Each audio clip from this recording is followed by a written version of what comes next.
All right. Welcome back to the GSMC Wrestling Laureate Podcast, brought to you by the GSMC Sports Network. It's your boy E here with all the cool wrestling factoids that you desire, that you want to talk about, but y'all refuse to talk to me. Use the tips of the name. I'm lonely. So lonely. I'm so lonely. I have nobody. I'm just kidding. No, I have a lot of people. A lot of people. I have my GSMC Sports Network that have my back. I have Kenneth on football, maybe Nelson on basketball, to kind of help me in this tag team match. Maybe it's a four, like an 8-man elimination. I'm gonna tag in my boy Andrew Tate. No, I'm just kidding. No, let's go ahead and move on before I say anything like out of crazy.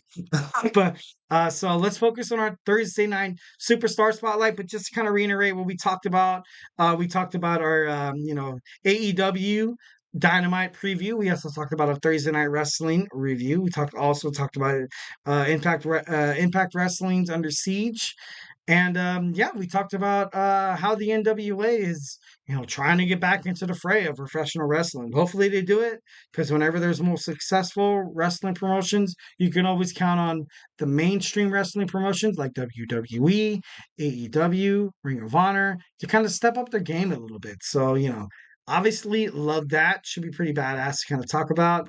Let's go and move on. So we're going to talk about a Thursday night superstar spotlight, and we're going to talk about, like I said, it's rated R. So close your eyes. Close your eyes. It's going to be dirt. It's going to be crazy. It's going to be crazy. We're going to talk about our rated R superstar Edge. I know a lot of people are like, oh, what are you talking about? Like rated R? Like, what are you doing? Dude, this is a PJ channel. Like my kids watch this. And like, dude, like, come on. Come on, dude. Like, I played you. I'm just kidding. No. So we have our rated R superstar Edge.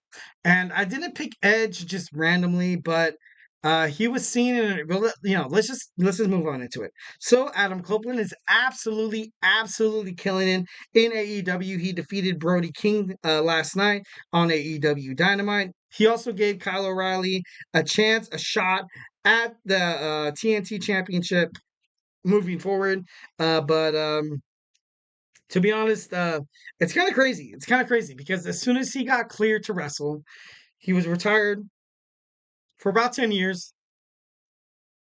10 years? About 10 years, yeah. About 10 years. He was retired for 10 years, but honestly, when he came back, he had a choice. He had a choice between AEW, he had a choice between WWE, Ring of Honor, New Japan Professional Wrestling, but ultimately, he chose WWE. And honestly, it's kind of crazy. It's kind of crazy. He retired, like I said, 10 years ago before returning to the Royal Rumble. And, like I said, I kind of want to get through it, a little more. He said in an interview with Chris Van Fleet, Adam Copeland stated that the possibility of he's slapping WWE superstars was kind of beyond his past, and he kind of was thinking about debuting in AEW because you have multiple options of superstars that he has not faced before. So absolutely pretty crazy. But ultimately, Edge was kind of heading toward AEW. Could you blame him? Honestly, could you blame him? But ultimately, he chose WWE because Vince McMahon did what Vince McMahon does best. It's kind of just like, keep that thing dangling, keep the accomplishments, keeping something that you're willing to fight for kind of dangling over you. And he did exactly like that. So honestly, who could say no to joining the Royal Rumble or debuting at the Royal Rumble? No one. Who could say no to lasting to the last four individuals? Let me think. No one. Who could say no to winning the Royal Rumble for the second time to fight Roman Reigns for the WWE Universal Undisputed Championship? No one. No one. This is kind of what Vince McMahon has kind of held over superstars for a long time. You ultimately hold the ultimate goal for a broken dream. And that's something that Edge definitely kind of felt in the WWE. If you think about it, why would he have this conversation? Why would he have this interview where he had speculation of joining AEW instead of being right off the bat, be like, hey, dude, when I come back, when I'm ready to fight again, when I'm ready to be in that ring, dude, I'm going to go to WWE 110%. They're going to take care of me. They're going to give me the opportunities that I want. It wasn't like that. It obviously, absolutely wasn't like that. And it was, it's a little crazy to kind of see Adam Copeland come into the AEW, but kind of seeing him do so, it makes a lot more sense. But ultimately, he lost to Roman Reigns. He created the Judgment Day, getting bounced out. Cool, like obviously, like if you're Edge, if you got bounced out of the creation that you created, kind of sucks. And it just kind of shows, and honestly, just kind of shows 1,010% ways why WWE kind of, dropped the ball in terms of superstars, and not just NXT, not just NXT. We're just talking about superstars as a whole. Like as soon as Edge got bounced out from the Judgment Day, where was he gonna go? Was he going to be in the United States Championship territory? No. Was he going to be in contender for the Intercontinental Championship? No. WWE Championship? Forget it. It's him going back to tag team? No. The most sense for Edge, Adam Copeland, to come back to wrestling, furthering his career, being badass. It's going back to AEW. Going to not back, going to AEW as a whole, and I felt like he made a good decision kind of doing that. So yeah, like I said, he created the Judgment Day. He created a lot more things. They did a stint with his wife Beth Phoenix, where he was going to fight in an I Quit match against Finn Balor. Ultimately, they kind of used his wife against him, and he was forced to say I quit. But I don't know. It's just kind of crazy. It's just kind of crazy how WWE continues and continues and continues to fail these superstars. Obviously, in the Paul Levesque era, I can't really talk too much mess. But yeah, I don't know. I just think it's kind of crazy. The point is that these false promises are preyed upon for broken dreams. And that's what the WWE, especially under the Vince McMahon era, has kind of been about. Absolutely been about. Like Edge thought about AEW. He thought about it. He's like, you know what? I can make a fresh start. I can make a fresh start at this growing company that will probably honestly, who knows? If Edge totally skipped past WWE and that, the hamster wheel, effect that you want, um, you know, maybe perhaps he could have. He could have helped like Cody Rhodes, the Young Bucks, Kenny Omega, build AEW for what it stands. But instead, he was basically just a hamster on the wheel being dangled. You have that WWE.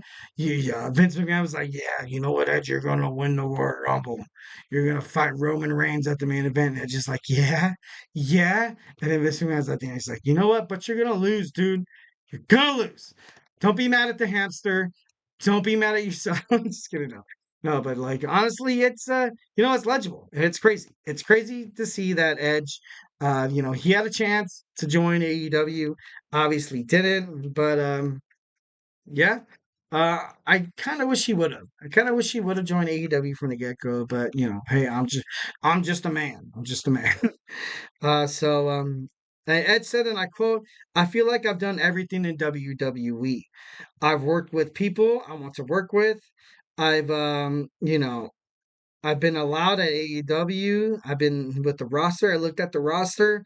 Honestly, I just want to throw him in. I just want it. It's pretty awesome the way that the superstars are lined up in AEW. And he said, I'm just having fun, which is, right for any superstar in Edge's, his Edge's age. Honestly, you should be kind of going for like things that like, it's fun. It's fun. I want to work with people who are going to take care of me because the slightest person like Ridge Hall, no, who Brodus Clay. Brodus Clay fought Edge, ultimately like landing a bad DDT kind of stand on his like, which kind of, costed him 10 years of his life, his career. So, you wrestle with an amateur, you're getting amateur results. And Brodus Clay, I remember watching that and I was like, dude, like really? Brodus Clay and the Funkadactyls are going to take away the Rated R superstar. That's crazy. But, obviously, I don't want Brodus Clay to feel bad about it. Brodus Clay, if you're watching this podcast right now, just know you messed up. No, just kidding. Moving on. Like I said, he said he's just having fun. He wants to get out there. He wants to try new things. And with the roster, new people like AEW, he wants a different possibility, different decision. He's 50 years old, man. Edge is 50 years old. He continues to represent the title title, the TNT Championship, with honesty and respect. The Cope Open, love that.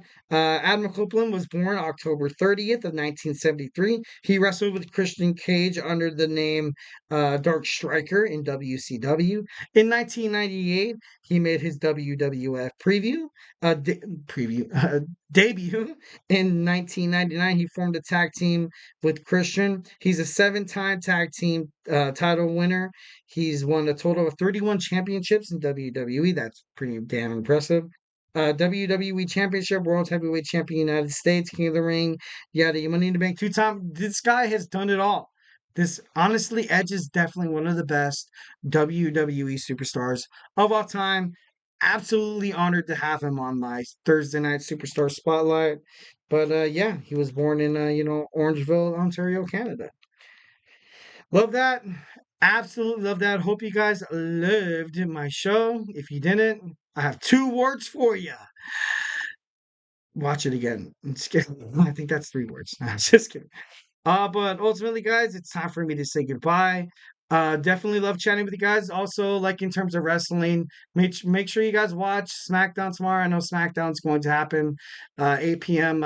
Pacific time, so I'm going to be doing my review. While you guys are watching it, make sure you hit the tips and donations link. Just give me kind of live feedbacks.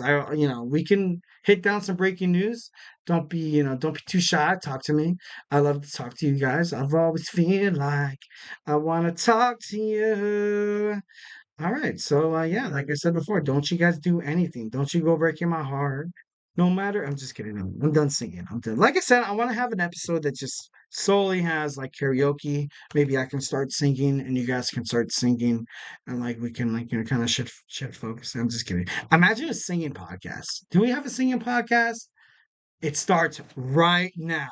My man on the chat right now. I know you're ready to hit those fingertips. I know you're watching the show. I got viewers right here. Come on, just give me a song. Give me a song you like. Come on, I dare you. I double dare you. Tap in a song in the chat and I will start singing. Any song, any song. I'm just kidding. So thank you guys for tuning into the GSMC Wrestling Laureate Podcast, brought to you by the GSMC Sports Network. Your support means a lot to us, so please remember to Superman punch that like and subscribe button to the show and leave positive feedback. We love peace, love, and positivity at the GSMC Sports Network. But ultimately, tell me what you want. Tell me what you like. Tell me what you like. Feedback is a gift. Feedback is amazing gift. We invite you guys to follow us on Facebook, Twitter /X, TikTok, and Instagram for more content and updates. Like I said before, if I have not made you a wrestling fan by now, that's okay. It's still okay. Just kidding. We have Kenneth on football. Obviously, the NFL. During the offseason, you have news and news and news. So an NFL offseason is never really boring. We also have a Nelson on basketball. I was on his show earlier today. You guys should go and check that out. We talked about how not Joel Embiid, how Nikola Jokic is three-time MVP out of 4 years. Honestly, I feel like he should be back to back to. I think he should have won 4 MVPs. But this isn't a basketball podcast. This is not. But we also talked about the Knicks and the Pacers game too. And we just have sports. We have Jeremy on sports. We have TJ on sports. It just goes on and on and on at the GSMC Sports Network. Watch my man Andrew Tate totally kill it with faith, talking about all the hottest sports takes in the sports entertainment industry. Remember that, we're family. We're family. This is the bloodline. Be a part of our bloodline. Damn it. Be a part. I'm just kidding. No, that was too aggressive. Sorry. I know sometimes you can be a little bit too aggressive and kind of push people away, but don't go away. I'm just kidding.